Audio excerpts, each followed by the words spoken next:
welcome to another episode of Your Own Personal Beatles. I, as always, am Jack Pelling. And I'm Robin Allender. Today on the show, we're going to be talking to a fantastic comedian and musician, Johnny White, really.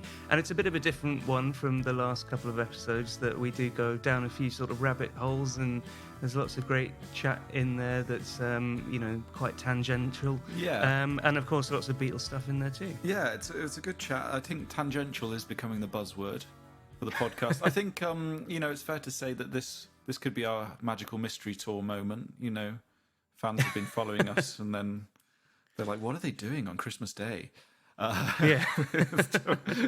But I think it's fair to say if you followed us thus far, I think you're kind of getting what the purpose of this podcast is, and so hopefully this will be a good one for you. It was a really funny chat and fun chat because we talked about a lot of different things related to music, but we talked a lot about memory, and we talked a lot about, the Beatles being these kind of very, very early forming memories of music. Lots of people have said their first memories of music were the Beatles, and I think Johnny articulates that very well, that slightly strange, disorientating, confusing, scary experience of listening to the Beatles as a young child. It's really made me kind of reassess my most formative Beatles memories, because lots of this conversation did reawaken the fact that I did actually react quite strongly and emotionally to some of the sort of darker stuff in there.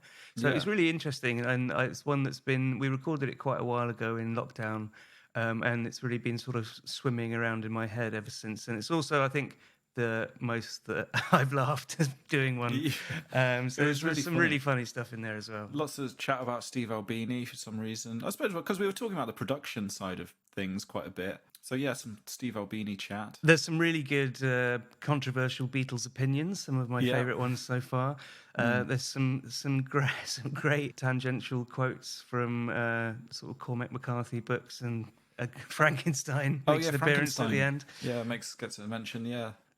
Which is good. I mean, there's not many roads we don't go down, so it's really enjoyable. Good. So, I mean, before we get stuck in, have you got anything on the agenda this week? Well, the first thing I wanted to do, I'm getting the guitar out again, sorry. Go get the guitar. Get the guitar. Because the whole thing with me talking about Strawberry Fields last week was I forgot to say the main thing that was brilliant about Strawberry Fields, which is that when you listen to the demo, the really early demo. On Anthology 2, I think. Yeah, on Anthology 2. Let me take you down, 'cause I'm going to Strawberry Fields. The bit where John Lennon hits that minor 7 chord, you can hear him enjoying how much he loves that chord. Yeah. Strawberry Fields. You can feel the way that mood is changing from that major chord to that minor 7 chord. And that's the amazing thing. You can hear him in that demo kind of filled with the joy of having written that change. Yeah. You know what I mean? Yeah. It's so beautiful, like the way he kind of, you can hear the way it's like that slightly, it's very classically Lennon, isn't it? To start with a, let me take you down, like kind of positive upbeat melody to Strawberry Fields. It's just... It's such a brilliant sort of sigh into... I mean, and that's before it's even got that sort of descending glissando, which is the most alarming thing about that when you listen to the record. It's only a small detail in the song. I mean that chord progression, the chords are very difficult and strange and unusual and go in all kinds of meandering directions, but just that simple change from the major to the minor 7, it just sums up that feeling of being slightly lost and confused in a dreamlike world, dreamlike melody, and and the demo is just brilliant because you can hear him relishing that change. Yeah. That's what's so amazing about it. There's quite a few of those where you can hear how pleased they are themselves. Sometimes with Paul, it's like a kind of a turn of phrase or an internal rhyme that you can tell that he's pretty chuffed with. The amazing one I always think is 8 Days a Week. You can just tell how chuffed they are with that song. They're just so geared up on that song, aren't they? Yeah. I mean, that's probably a lot of the sort of joyous... I mean, some of those times that they, especially with George's kind of dominant Simmons that he got quite obsessed with, and that are like the major hinge of what loads of his work. Yes. But like they were discovering all of these kind of sort of more jazzy, more harmonically complex, sort of ways of writing and stuff. And you can hear the sort of adventure in them. Yeah, that's definitely what makes them so listenable, I think. Yeah, and I think definitely by the time you get to All Things Must Pass, I think almost every song on that it's a kind of beautiful major chord, then diverting into some weird diminished chord. He's kind of he seems to really Harrison seems to relish those kind of changes. Yeah, I mean, he loves kind of crazy key changes, a little bit like that the way that those Lennon melodies kind of meander off. I mean, even something that like My Sweet Lord, which is ostensibly like a 4-chord kind of a gospel song, really, isn't it? Well, it is But that literally does go off into sort of tangents, not unlike some of the chats in this episode. Yeah, definitely. The other thing I wanted to say was I just saw my friend Daniel Greensmith posted this online, which I thought was really, really funny, which is about Hey Jude. And I asked him if I could read it out on the podcast. So here we go. He said, "There are two types of people who are so unspeakably awful that I would happily call for them to be put in stocks in front of a massive crowd and pelted with cat shit. One, the people who sing the better, better, better, better, better right, okay, guilty bit after just one verse of Hey Jude. Oh, I see, right, okay. Yeah, and the people who sing Hey Judy, Judy, Judy, Judy, Judy bit after just one na na na na na na na at the end of Hey Jude. And in my experience, it's usually the same person.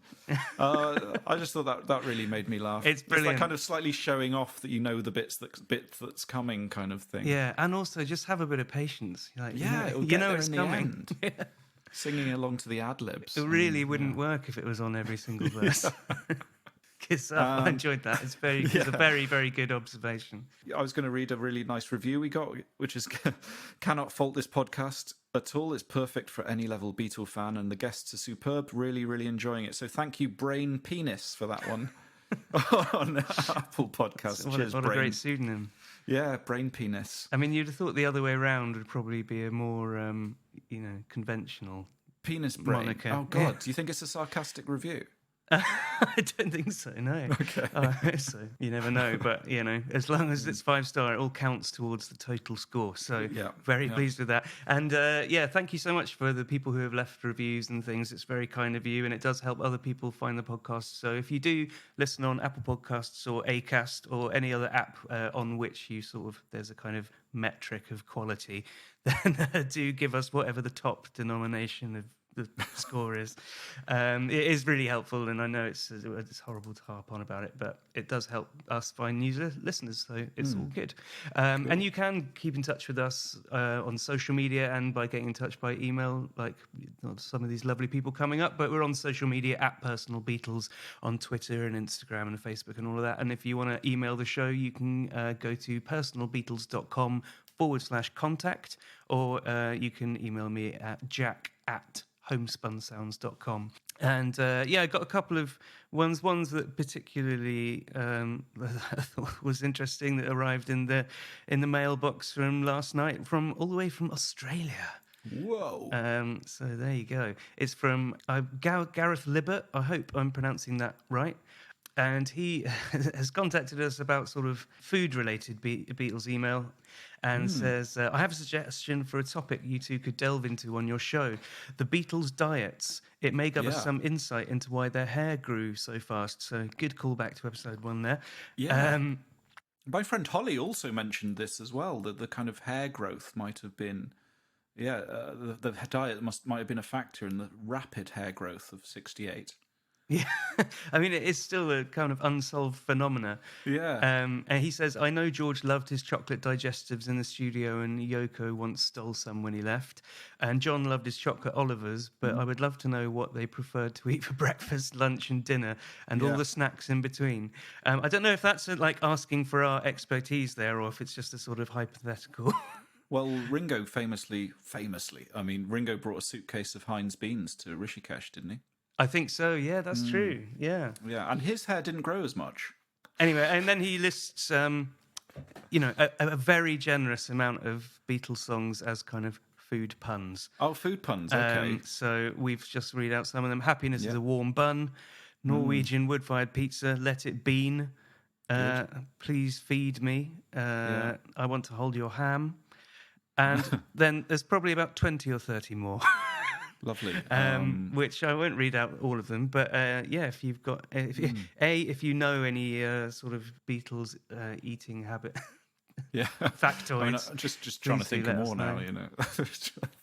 I mean, in the day in the life, does he have anything for breakfast? I think he just has a coffee and he has a cigarette on the bus, doesn't he? Yeah. Yeah, so maybe he didn't eat breakfast at all, which is not recommended. It is the most important meal of the day. Yeah. What else is there in food? I mean, you got Savoy truffle, of course. Yeah. I'm sure there's some semolina pilchards. I don't know. They don't sound very nice. No. A lot of the, especially dripping from a dead dog's eye. Yeah. Not recommended. Christ, I always think that's a Shakespeare illusion, isn't it? Hamlet. Isn't there something about dripping from a dead dog's eye in Hamlet? There might well be. I mean, King Lear is the reference from Lion the Walrus that I know. Yeah. Of course, untimely death. Yeah. So Hamlet. Oh yeah, it's in Hamlet where Hamlet's kind of pretending to be mad or is actually mad. For if the sun breed maggots in a dead dog, being a good kissing carrion. Have you a daughter? Yeah. So I always thought. I mean, who knows? Did John Lennon read Hamlet? Maybe, probably. Anyway, we'll crack on with the show. And if you don't know Johnny White really, really his work, how would you sort of best describe him to the layman? So Johnny White is a musician and a stand-up comedian from Sheffield. He's released music under the name of the Roller Coaster Project, Farewell, Prison, and Christmas. And as a comedian, Johnny has performed 2 brilliant and unique shows at the Edinburgh Fringe, Pigeons and Unending Torment, both of which are available on his Bandcamp page. So I describe Johnny's style as a kind of ambient comedy, meandering stories, floating punchlines. I once saw him read the entirety of Philip Larkin's poem O Bard on stage, only to shatter the mood by triggering a sample of Smoke Weed Every Day from the Dr. Dre song. And I think Johnny's just very interesting to talk to. He's very interested in music production. He's produced for Girlfriend of the Year, which is a really good album. And so this is why I thought it'd be good to talk to, because he's obviously interested in comedy and music. And I think the Beatles are very much in that Venn diagram. Yeah, definitely. No, it's really interesting, and he's got a very good way of sort of explaining kind of sonic ideas on a quite sort of visceral and emotional level. Yeah, so very personal, that sort of subjective really way. I love the way he says the trumpet solo in Penny Lane felt like it was making fun of him. Yeah, really good. That's really good. At the end, he does reveal that he is a bit worried about not being expert enough to be on a Beatles podcast, but we must reiterate that this podcast, what we said before, is very much about our sort of emotional journey with the Beatles, and that's the kind of starting point. And no one is pertaining to be a Beatles expert, because there are hundreds of fantastic podcasts that do that sort of thing, and we're more sort of interested in people hearing people's personal stories, and I think this episode does that really well. You can't get your own memories wrong, although you can. Yeah, that's true. But there's no one fact checking them, so. Yeah. So please sit back and enjoy Johnny White really, really. So Steve Albini, a little. Yeah. Now don't get me wrong. No. Are you going to get me wrong? Yeah, I'm going to try and get you wrong. Steve Albini's written the objective way that you should use a gate. No, what he's done is... Oh, I'm sorry. I trapped a bit of A4 paper using under my... it's hard to explain. Steve, for example, on All Apologies. Yeah. You know when he sings, when he goes up for the high notes. Yeah. Steve Albini does a good thing. I think that he's annoying and the way he records is annoying, but and I don't like his stupid blog about food. It's awful. I've got a lot of problems with Steve Albini. Well, no, he's great. He's a very talented man. But he does the thing where it's it's like a gate activated reverb. So if you sit when Kurt Cobain sings over a certain, I mean, you can do it with anyone. It doesn't just work with Kurt Cobain. David Bowie did this with Low, where he had a series of microphones. So if you sing loud, it activates that sort of spring reverb. So that's why the All Apologies has that sort of. It sounds great. But also, we've said this before. Me and you, Robin, have had this conversation. Well, I've definitely said this. Well, I've said this to everyone. Yeah. But what annoys me is I was reading a Steve Albini thing where he's saying the way he records the drums is the way that he thinks is the way a drummer would hear them. But why has that ever been the rule? Like, imagine if Phil Spector had done that. Yeah, with exactly. the kind of Phil Spector Christmas album, it'd be awful. I mean, Steve Albini's whole thing is about capturing a band in a room, but sometimes things can sound better than a band in a room, right? I don't want to capture a band. I've had enough of bands in rooms. Yeah. That's my whole life. It's been bands. There's a great interview I heard with Steve Albini where he... Because basically, you know who we're talking about, obviously, Jack, with Steve. Yeah. But his whole thing is about capturing this objective reality, I'd say, in recording. I mean, it's a great... I mean, he is a brilliant engineer. Yeah. But this whole thing is... He obviously hates artifice.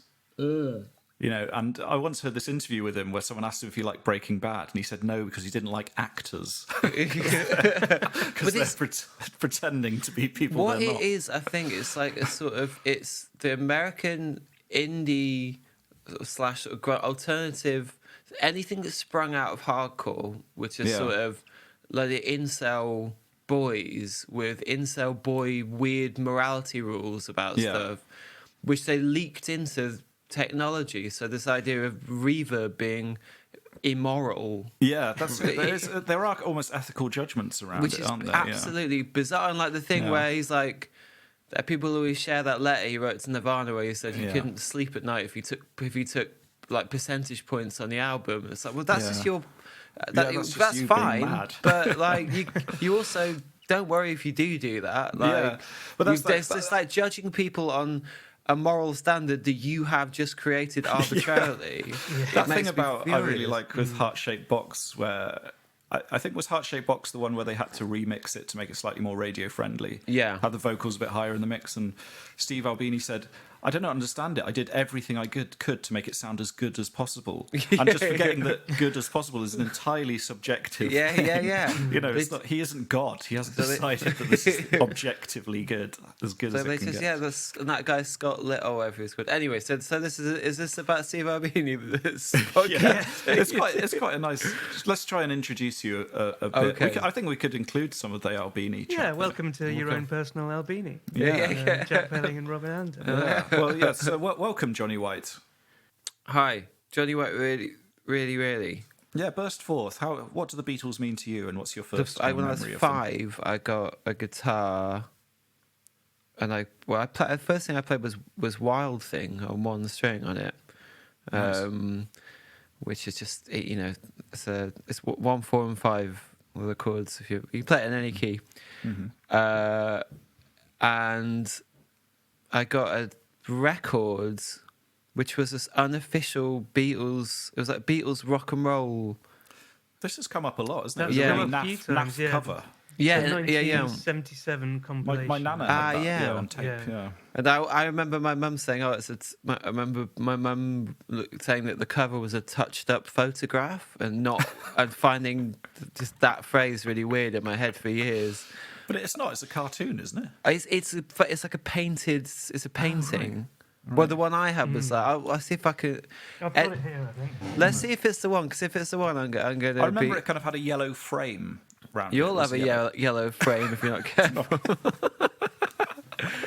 Oh right. Oh no, that's not the one I remember. Yeah. Oh, mine was called Beatles Golden Oldies actually. Twist and Shout, Still Her Standing There. Yeah, Can't Do That. Wanna Be Your Man. Call Your Name, Boys, Long Tall Sally. What I tell you what I had, because I'm looking at it right now on okay, this is the one. So how do I what do I do to show you? How do I make you? Hang on a second. Golden Oldies was released in 1966. So that doesn't make sense. That's just not very golden. They weren't that old. They were only 3 years old then. Not the Beatles. That's insane. It was released as a stopgap between sort of Revolver and Sgt. Pepper. Sorry, carry on, I want you to click on that link. Oh wow! Right. Okay. That looks kind of like so. We're looking at photograph. the Beatles Rock and Roll Music Volume 1. That is the one I had, and it looks like almost a sort of Soviet era East German kind of artist's impression of the Beatles. There, I think. But that's what my mum was like. It's that you can see more is as my mum would say. Is a touched-up photo. So Lennon's wearing his kind of Dylan-esque hat. We're sort of... This is about 65-ish, I'd say, we're looking at. I sound like I'm on the Antiques Roadshow. Yeah. So, yeah, but have you look at that Beatles Oldies record I sent through? So it's very Sgt. Peppery artwork. Beatles And this is the one I remember oldies. my nana having. Oh yeah. cassette. Oh, that's nice. Yeah. So what songs are on that? So it had She Loves You, From Me to You, We Can Work It Out, all the way up to Yellow Submarine, Eleanor Rigby, Paperback Writer. So mental that they called it the oldies. Well, they were early examples of whatever his name is versus Retromania. What's that? Oh, Simon Reynolds' Retromania. Yeah. Instant obsession with the past. Yeah, there you go. Yeah. But so I had that, and then how do I get rid of the chat thing? Because I can't see anyone now. You should be able to click the speech bubble at the bottom. Oh yes, I'd clicked it. So I had that, and also, even though I'm not from this far in the past, but I listened to my mum had reel-to-reel player. Wow. And I used to listen to Please Please Me on reel-to-reel. Amazing. This is when I was sort of like 5, 6. And kind of coincided with the first time I saw Hard Day's Night. Wow. So this is very formative stuff, Yeah. isn't it? It was the thing that I wanted to do the most when I was very little was be in the Beatles. And I also didn't... Obviously, because as a kid, I didn't understand the songs, but I didn't understand what recording was in terms of multi-tracking, as most like 6-year-olds. Well, as a 6-year-old, you didn't understand multi-track. But so I thought they were recorded live. Right. So when I was listening to them when I was a kid, I could imagine that I could hear stuff going on in the crowds. Right. Like I have some almost like auditory hallucinations about what like scuffles and So weird did you events that were going on at the gigs at these. So Because did you think it was actually happening as you were listening to it? Yeah, or I did thought you it think- was a recording of a live concert. And then I got given the tapes, the blue and the red tapes. Yeah, yeah. And there was a sort of because I used to listen to those every night as I was going to sleep, and would always like get this incredibly sad image of. Have you ever been to Drumfield? No. I'm trying to think of a. Have you ever been to in London? Say Mill Hill, I think so. like a big Sunday-ish suburb of quite similar looking streets. The end of one of the sides, I think it could have been the end of the last side, the blue side, or near the end was the long and winding road. And I used to get this image of I mean, that's the cliche. Paul that you'd McCartney, use but in my reverb head for he an was internal sort of like a bit monologue, like my teacher, Mr. Hitchman, endlessly walking around suburban roads in the sunshine, but with a sad aspect, like on how everything's sad on a Sunday. And it used to make me feel so sad that I wouldn't be able to fall asleep. And I'd have to turn the tape back on to the other side.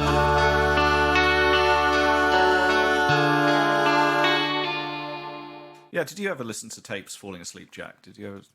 I did, yeah, a lot of audiobooks, and a lot of Beatles as well. Oh, really? And I still kind of do actually. If I'm I a bit of listen an to music insomniac, falling so Right. I try and do it. But it's that or absolute silence, and if there's anything between, it has to be a bit of music. I listened to Tubular Bells 2, falling asleep, and the Red Dwarf audiobook.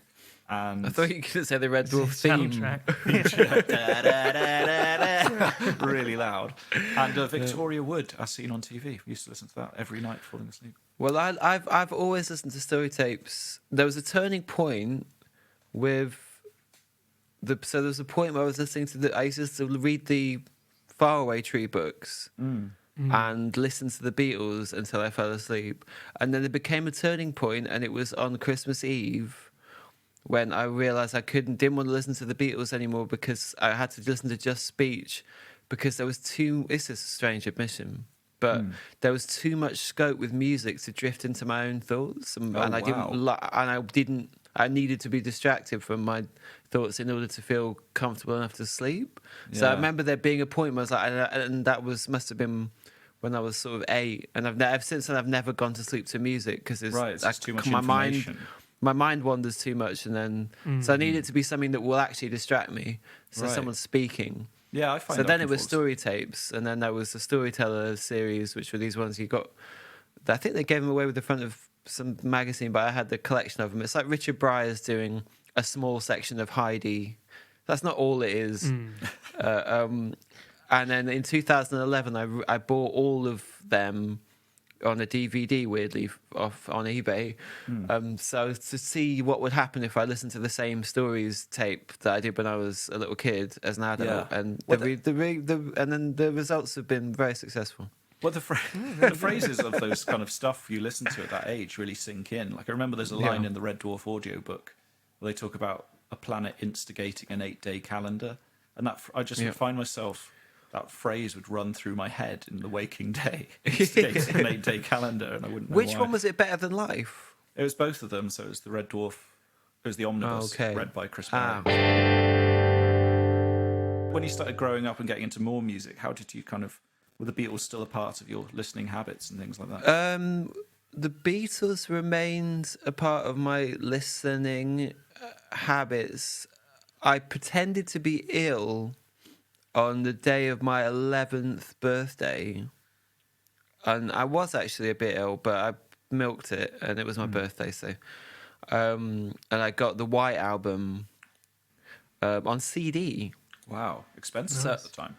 Yeah. So I was into that, but then simultaneously, it could have been no, it wasn't my 12th. It was my 11th birthday. But by then, I was already, because I had older friends, and was already getting into sort of quite dogmatic punk through being into metal, and then like it all became hardcore. So then I had to sort of pretend to not like the Beatles. Do you see what I mean? Yeah, I had this when I was a kid, definitely, where I was so into Nirvana that basically, if Nirvana, I became, like you say, and we're talking about that Albini approach of being quite kind of very puritanical almost about tastes. Where I would get so into something that it wouldn't allow me to be into something else. So the fact that I liked playing football wouldn't equate with me being into Nirvana, so I just stopped playing football. Yeah, same here. I didn't understand how people could do both of them. Yeah, I was really like that. Completely, it just seemed like... Yeah, it was bizarre. It's like I had a thing where I couldn't understand how people liked Pearl Jam and Nirvana at the same time. Yeah, and this carried on until I was at university. So I mean, I still think like that a bit. Really? Yeah, true, me too. But... Well, I didn't really get into... Well, I had a little dalliance with sort of hardcore music, but I was more into hip-hop in my teens. And I moved away in a similar fashion, and then until I got Paul's Boutique. Right. Which is just rammed full of illegally done Beatles samples. Yeah, I was listening to Paul's Boutique. And then I was like, oh, okay, well, if it's fine for the Beastie Boys to sample the Beatles, then the Beatles must be cool in the hip-hop world. So went back to it. Well, I remember seeing a kid at school who was like a kind of a hippie, but wearing a Beatles T-shirt and feeling a sense of envy that he felt he was... I was like, oh, God, I could just still like it. Yeah, it's like I could have just carried on playing football. I was listening. By that point, I was like, it didn't make it. I was like, my listening habits, it disturbed me because I was like, well, it shouldn't be possible to be into this disparate. Do you know? If you see what I was listening to the Beatles, so I'd be listening to the Beatles almost in secret to myself. Yeah. But then also listening to... I was feeling like ashamed slightly as well, maybe. I was listening to a band, there was a band from Bradford called Unborn, who were like sort of a vegan metal band. I sent off for this, it's called Ancestral Pagan Roots, good 7-inch. Sounds a bit like really quite poorly performed. No, actually, no, it's not poorly performed. It's like, it sounds a bit like Slayer. But they're screaming, but it's like from the perspective of a witch being burnt at the stake. I actually copied out the lyrics and presented it as an original piece of poetry, which I'd done the year before with the Beatles. I'd done it with Till There Was You, which I'd put Till There Was Spring and sent it and handed it in as a poem about the spring. But from one Isn't that year, quite a romantic song, though? Yeah, but so you're sort of in love with the spring. Yeah. So I sort of, and there was also this like, so like, and this is also like a sort of weird, like that transition also it was another transition of I had an army jacket, and in the last year of primary school, like a German army jacket, I painted a flower on it. Right. And then by the time I got to secondary school, I like crossed it all out and wrote destroy on it. But was the flower still visible? Yeah, I was like, all just sort of like lots of golden spray paint all over it to try and sort of like get rid of any.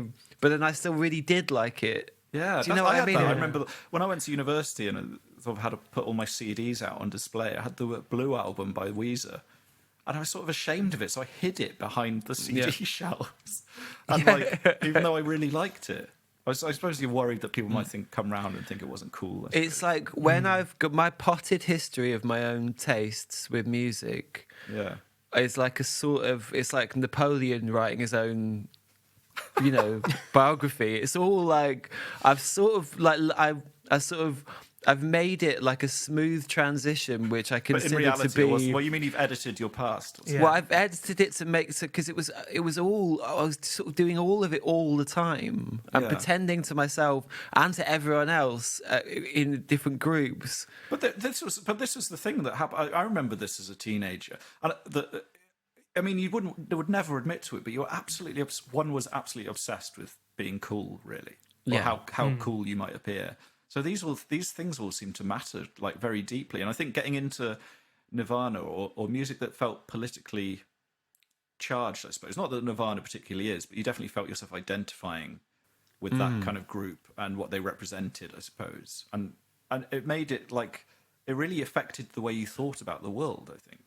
Yeah. So in interviews with Kurt Cobain, where he said he hated jocks at school or whatever, I was like, I can't play football now.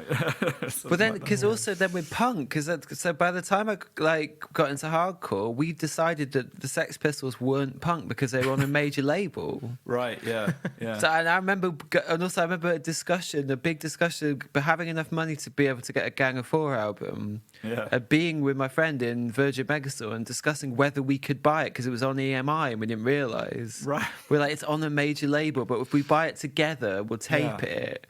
Like, so there's so much dogma. Yeah. And then, and then in amongst all of that, like kind of the sort of loathing that the different groups had for each other's taste. And I sort of liked all of it, apart from sport. I mean, I didn't like sport, but like all music and all culture, I was sort of into all of it secretly, and in secret from all different groups.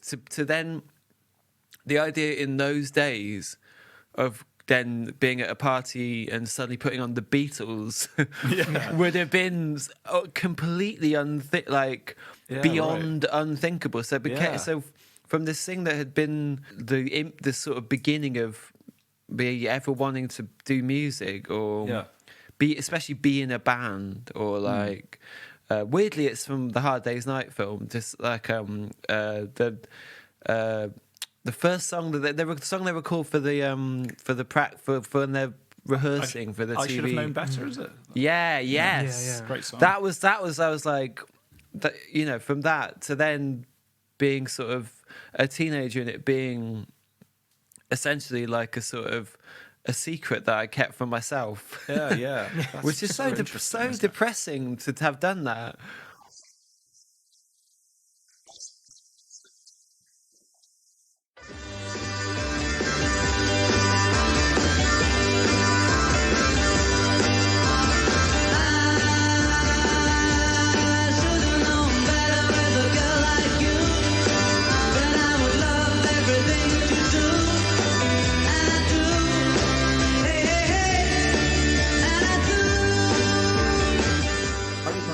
Obsessed with class at that age, where I was like, because I'd read, NME or biographies of musicians and things, and I just knew that it was incredibly uncool to be middle class. So I just was like, I was so like filled with a kind of weird self-hatred that nothing I could do could ever be of value because like I didn't grow up in rural Seattle or something. When my mum told me that hippies were posh, I remember being really shocked and appalled. I was like, because it's like, I remember that being but I could never have grown up in rural Seattle.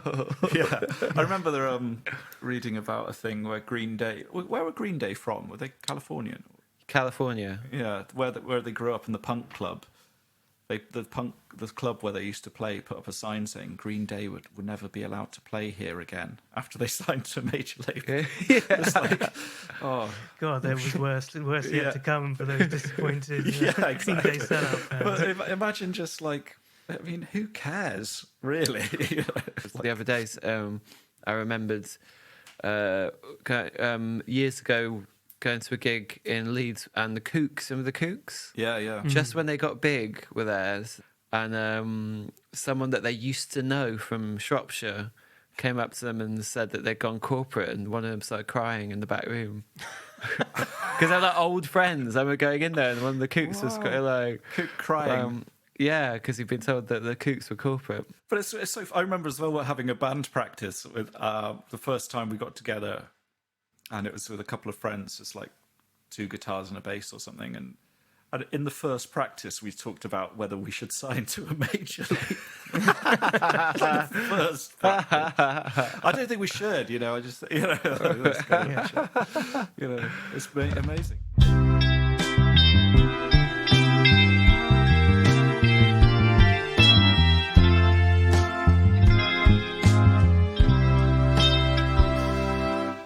I used to really hate the trumpet solo on Penny Lane. Really? I thought it was silly. I thought it was like I felt like it was a bit twee. I felt like it was making fun of me for being into like I was really moved by it, and it's like there's this like someone from the armies comes to make fun of me. Right. I kind of don't know. Do you know like I mean, it's so Paul McCartney. Yeah. I mean, it's the kind of thing that I think we were talking about this on another episode. It's the kind of thing that one's dad would listen to and really admire because it's more kind of a classical kind of influence. Yeah.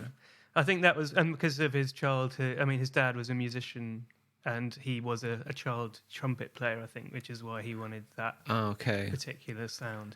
Yeah. But yeah, it does sound, and it's just those 2 records of Strawberry Fields and Penny Lane are just, they couldn't be more quintessentially Lennon and McCartney, respectively. Strawberry Fields got great drums on it. I mean, I'm not the first person to. Unless no one's ever noticed that. Amazing drums. Although when I was listening to the new Sgt. Pepper, when they have the remixed versions and they have the 2 different takes that they stitch together, the drumming sounds a little bit less impressive without like being cranked up with very speed to like the nth the degree. reason it kind of fades out and fades in again, isn't it? Because the drums went out of sync with the other part of the song, didn't they? Okay. So yeah.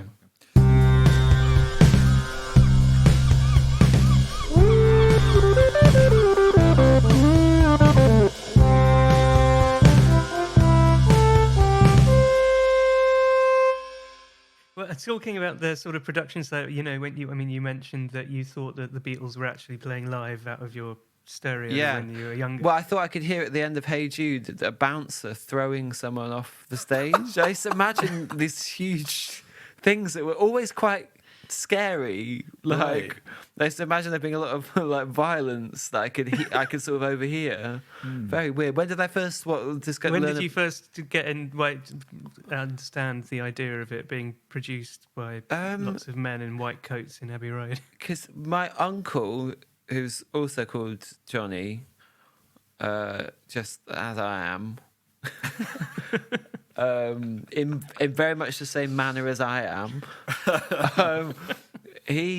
When I was in primary school, he had a sort of little home studio set up, and he got me a 4-track cassette recorder, which I still have. Nice. And so from about sort of year 6 of primary school, I had in my room a 4-track cassette recorder, a keyboard, and I used to plug the keyboard just straight into the tape. And from then sort of, although I lacked the off-board effects to mimic any of the Beatles technique. I didn't accidentally have a big Leslie speaker. No. But that was those things that I always wanted to do, like try and get vocal, because I didn't know what that ADT stuff is. You know, the way the vocals sound on artificial double tracking. Yeah. Oh, it's where they're slightly out of phase and you get I think on Across the Universe. Yeah. That's I would want to try and get the microphone sound like that. The stuff you've done with your own stuff, and also you've produced Girlfriend of the Year material, and the production of that is really, really interesting, and the vocals are very heavily artificial. Steve yeah. Albini would hate it. But that is definitely a Lennon thing, wasn't it? He wanted his voice to sound like it did in like Aunt Mimi's conservatory, was it? Right. Is that okay? Yeah. He wanted the kind of echoey sound of where he used to sing, and there's a lovely bit in Retromania, actually. We're just talking about Simon Reynolds, where after Lennon left the Beatles, and he wanted to go back to the kind of rock and roll sound and create very raw, simple recordings. And he saw the idea that, Lennon didn't realise that those early Elvis records or Little Richard were still produced. But just in a different... he thought of that as the kind of objective reality, but they were still produced, but just in a different way, Yeah. And the vocals on that rock and roll record are quite hard to listen to. Yeah, I like so much of that slapback delay. The little... Very, that double track is just like, Yeah. Another thing that used to because I was also very early. I'm not early because they've been out for years. But amongst people, I had a Walkman from year 5. It's weird that is it annoying to bring in school years? No, it's fine. Okay. Contextualize it. So from the second to last year 5, aka the penultimate year of primary school. Right. Yeah. AKA 1993 or 4, I think, for me, depending on how old I am. I had a Walkman, and you weren't supposed to bring it into. I used to sneak it into school and listen, and lunchtime, I'd sneak back into the classroom and hide underneath a big pile of coats and listen to a Walkman. I used to hide under the pile of coats. I still love hiding under that pile. Sometimes I wish I could live under that pile. I know. So one time, me and my friends used to hide under the pile of coats, and one time the headmistress came in to the changing room, and we were started embezzling funds. You could, but we were stock still under the coats, thinking we were about to be discovered, and we almost kind of stood up and confessed we're under the coats, but she just walked away. It was an incredible moment. It was an incredible moment. So I saw a Walkman, and I remember an early thing that disturbed me about the Beatles from listening to it off, because I had a clock radio that had a cassette, which is just one speaker, so not much scope to analyse the stereo of a.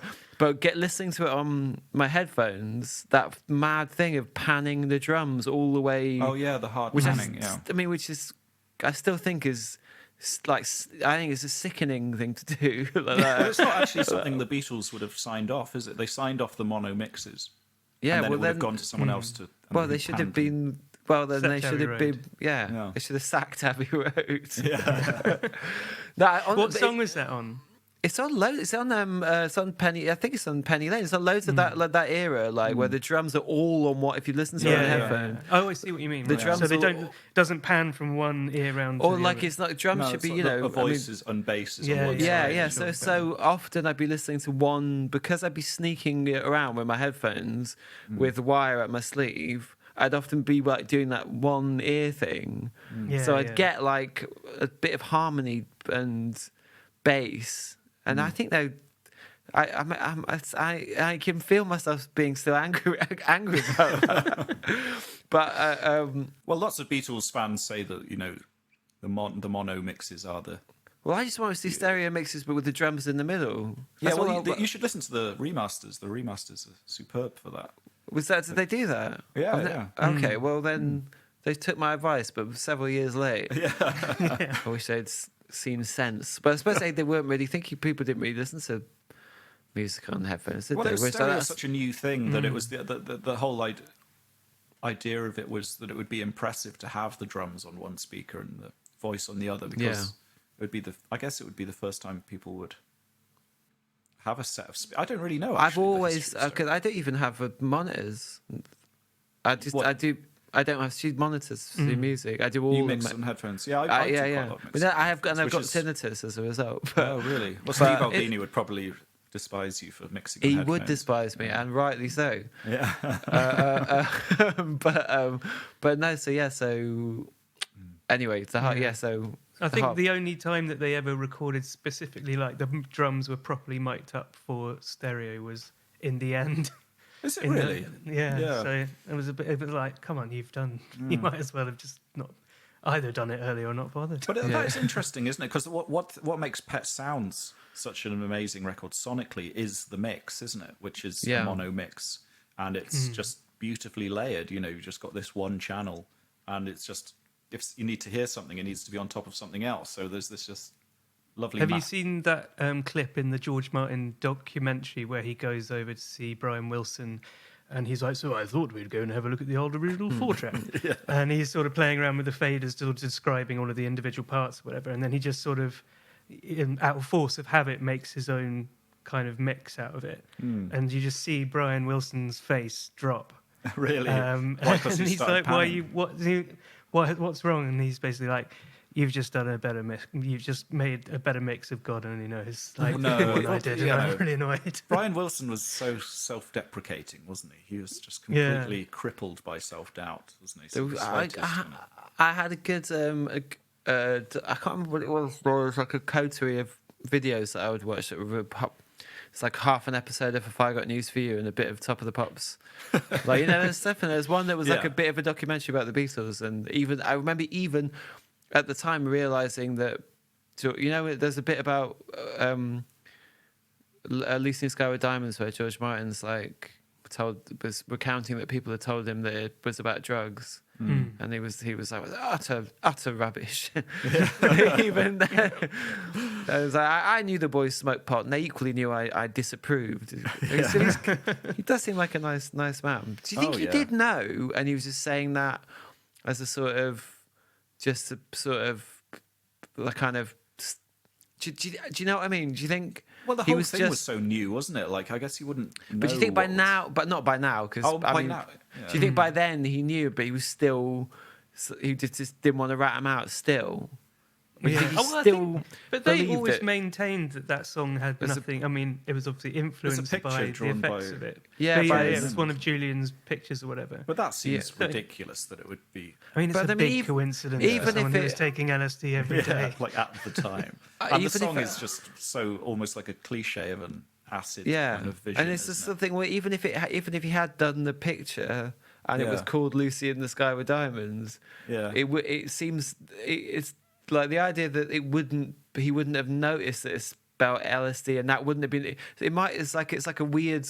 It's like it doesn't really cover your back. Like, as in, even if that's true that picture exists, it was still because it was spelled LSD that was used as the title. Obviously, right? It must have been. You would think. Yeah. You would. I mean, he was just like a sort of posh old dad that was very naive. Yeah. So maybe he just completely separated the two. Yeah.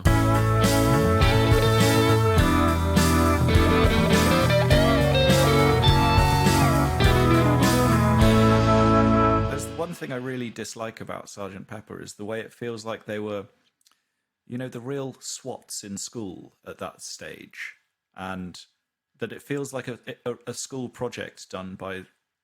Do you ever get that feeling? Like Benefit of Mr. Kite just feels like. Oh God! Yeah.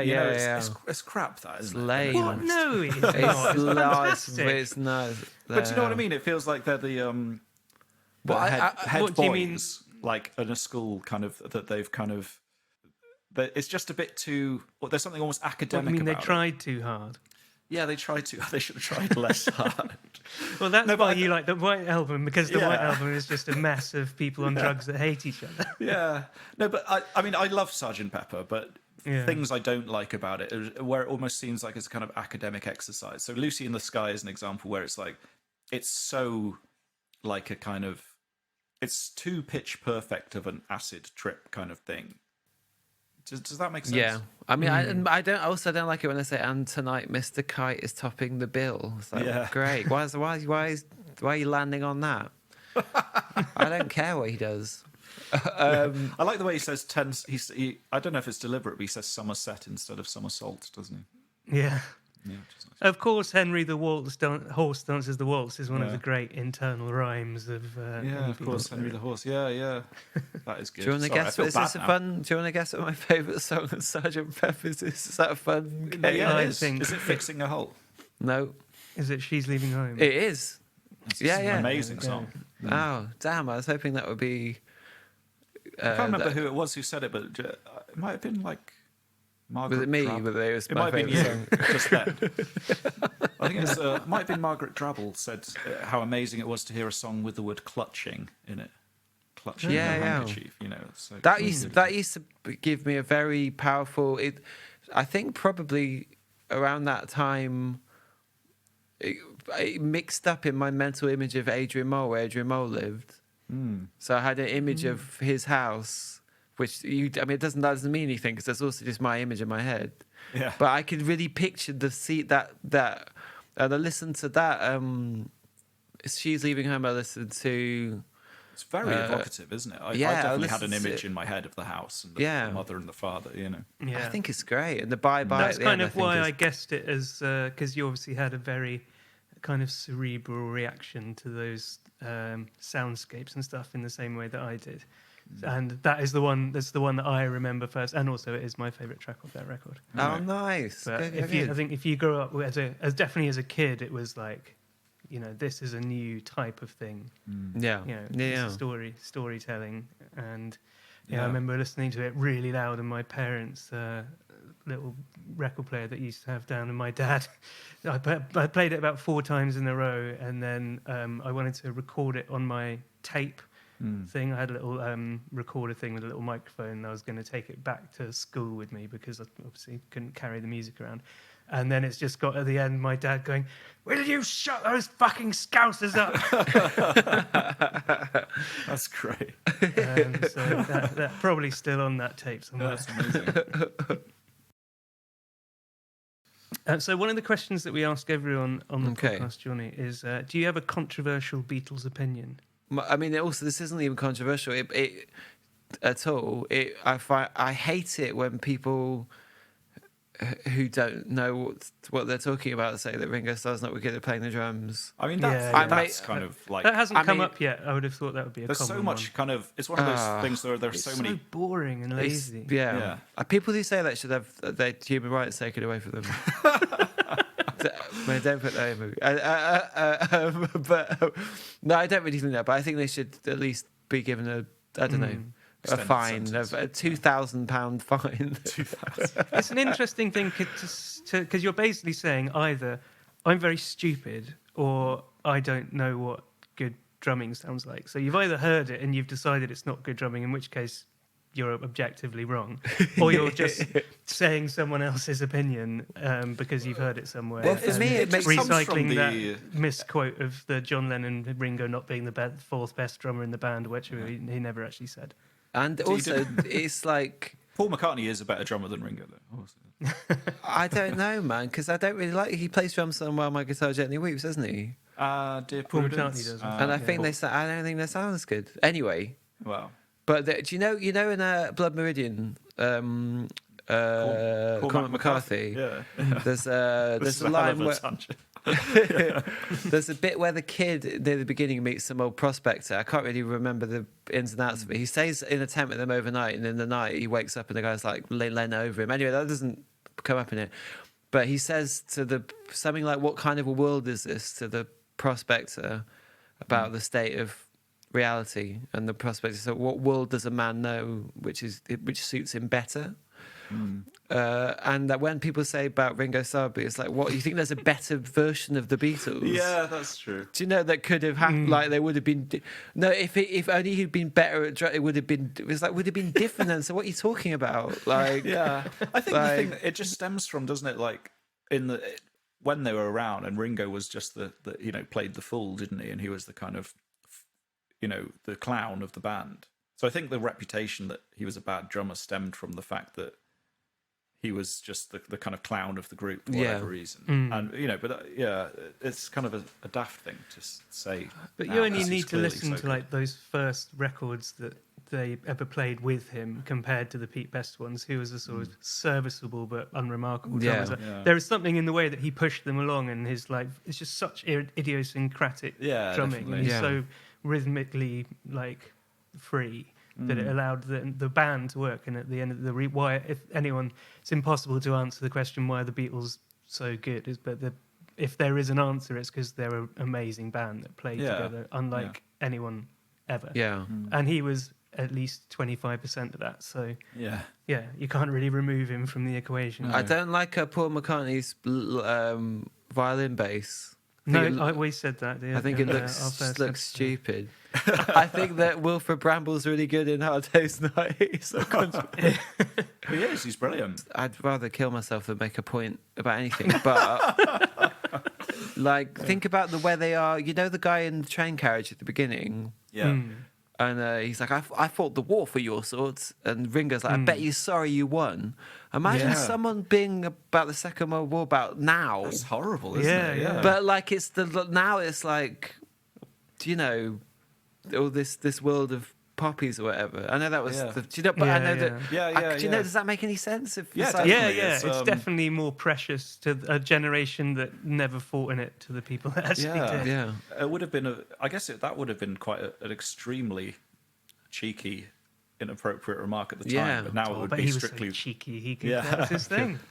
now it'd be strictly verboten, I think. Yeah. Have you seen the video for the Paul McCartney solo song Queenie Eye from about Yeah. 4 Oh, is that years on ago? Johnny Depp in it? Ooh, It's terrible, isn't it? wow, that's great, man. Yeah, give that if it's been a while, shove that on. I don't mind the song though, to be honest. Yeah, no, Oh. it sounds okay, but I mean, don't like is it. it Johnny Depp sitting by the piano? Am I thinking of the right Yeah, one? and it sort of Yeah. slowly fills up with horrible ghouls. Yeah. And then there's like James Corden does like the drums, air drums. God. Oh, yeah. It would be Corden. Yeah. Corden blur. Deary me. Corden. Yeah, I think Cordoned off. that carpool karaoke is one of the most upsetting things I've ever seen. It's terrible, isn't it? Yeah. I hate the worst thing about it is when he locks eyes with his guest when they You're sing a going to say harmony. he's going to when he locks the car door. Yeah, that's what they get in and he locks the car. You're not going anywhere. It's so horrible. But you know what I mean when he sings the harmony and he locks eyes yeah. with the person. Yeah, and you can tell in his head he's thinking, maybe I am the new John Lennon. Yeah.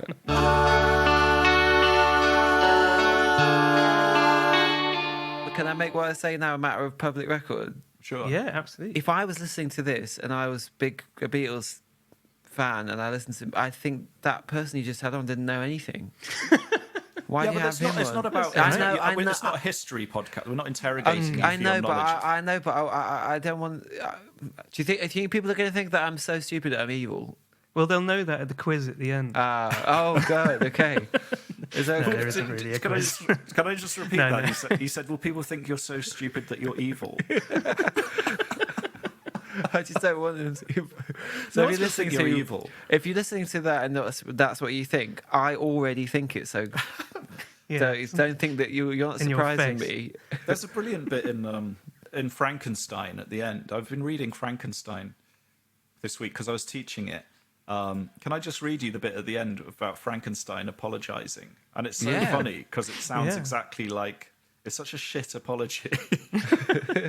Bearing in mind the monster, sorry, not Frankenstein himself, but the Oh, monster. right, okay. Yeah. So the monster has killed a few people by now, and this is at the end. And this reminds me of you, Johnny. Which one am I? I'm Frankenstein. Yeah, That's no, not the you're monster. I'm the Yeah, monster. Yeah. Okay. Yeah. Oh my god. It's true that I'm a wretch. I have murdered the lovely and the helpless. So this is about you, Johnny. I have strangled the innocent as they slept and grasped to death his throat who never injured me or any other living thing. Right, so. That's you. You hate me, but your abhorrence cannot equal that with which I regard myself. So there you go. There you go. That's you. That's what I want to say to everyone out there. Yeah. So, Yeah. That's yeah. it. You Whatever hate you- me, but your abhorrence cannot equal that with which I regard yeah. myself. So don't even try to match the levels because you won't succeed. You will not succeed. So that was Johnny White, really, really. I thought that was amazing. I hope you didn't think he was evil.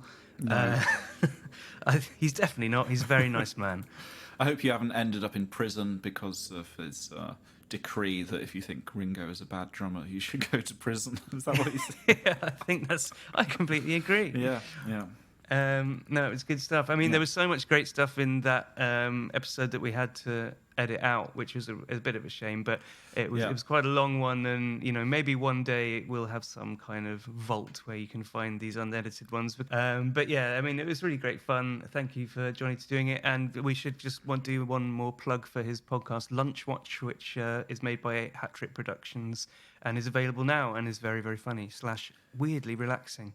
And also, you should check out his Bandcamp page, which has both of his Edinburgh shows on there. It's johnnywhitereallyreally.bandcamp.com. Great stuff. So thank you so much for listening. If you want to support the show, please do remember that, we do have costs to cover and stuff. So if you're feeling incredibly generous, then you can go to personalbeatles.com/donate and chuck us a couple of quid so we can sort of keep making these episodes. And you can also rate us. That's really helpful on, give us a 5-star rating on iTunes or whatever it's called now, Apple Podcasts. And we'll be back next week with another really great episode featuring keyboard player and musician Christian Madden, who plays keys for Liam Gallagher's touring band and recorded lots of records with him, as well as lots of other amazing artists. And he's a massive Beatles fan, so that one was really fun. Yeah, it was great. Really nice to chat to Christian. I used to play in a band with him a few years ago called the Revival Hour.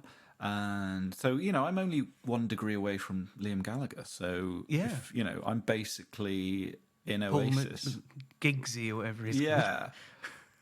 I have a theory with Oasis that they went downhill after the first drummer left. Tony McCarroll. Tony McCarroll was such a kind of, let's say, straightforward drummer. Yeah, but I think that's why he was sacked. Yeah, but that's why it worked, because it almost had the kind of motoric kind of just groove. Yeah, and I think didn't Noel Gallagher got rid of him because he said he got a case of lazyitis. Yeah. But I digress, though. Christian was lovely to chat to. Really nice to get some kind of technical knowledge. Lots of good chat about Billy Preston. Yeah, and Nicky Hopkins as well. And he's fantastic. And we'll play a bit of his cover of Eleanor Rigby as well, which is absolutely great. Fantastic. Yeah. So lots to look forward to. So thank you so much for joining us. And we'll be back next week with Christian Madden. Cheerio. Your Own Personal Beatles is presented by Jack Pelling and Robin Allender. The podcast artwork is done by Morgan Ritchie. It's produced by me, Jack Pelling, and is a Homespun Sounds production.